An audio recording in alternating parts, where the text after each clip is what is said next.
personally, I see myself as a daughter of the Great Migration. That tells you everything you need to know about me. I have this very firm, fundamentalist, disciplined background, married to this northern opportunity that my parents migrated from the Deep South to give their children. And I was able to marry those two and just to really sort of bring about my own version of the American dream. Well, I'm not a publisher, and so my view doesn't count, but I think Daughter of the Great Migration would have been a great title. Me too. Ultimately, at age 30, roughly, you went to law school. Why did you do that?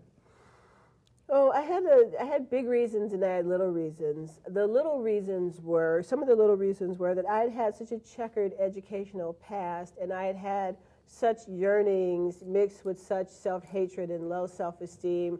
I can do anything, I can't do anything.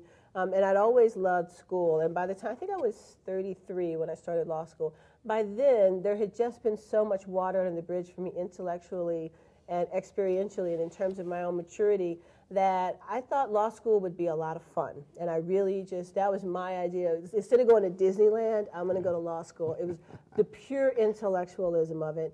The other Fun is not a mistake most people would make about law school. I'm maybe one of the few people in history to have a good time in law school and to have a lot of extra time. I wrote a novel in law school. I started writing in law school. Yeah. But also, I needed to go to law school and just kick its butt. I needed to go to the bastion of everything that America had been telling me I couldn't aspire to, that I wasn't good enough for, and just look it in the eye, and shake it by the lapels and say, here, Harvard, I can. And so I did that. And also on a more defensible level. By then I That's had not indefensible. By then I had become so politicized.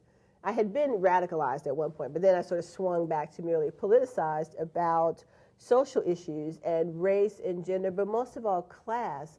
And whereas most of my life I'd been sort of single-mindedly devoted to improving my life, I came to understand that my life was emblematic of millions of other have-nots who were being kept in their place as fodder for this system.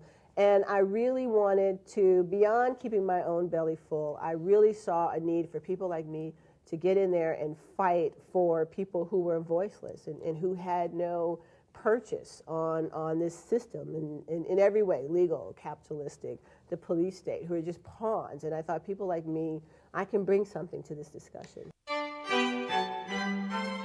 This excerpt is brought to you by the Massachusetts School of Law, the leader of reform in legal education and a leader in multimedia education for the public.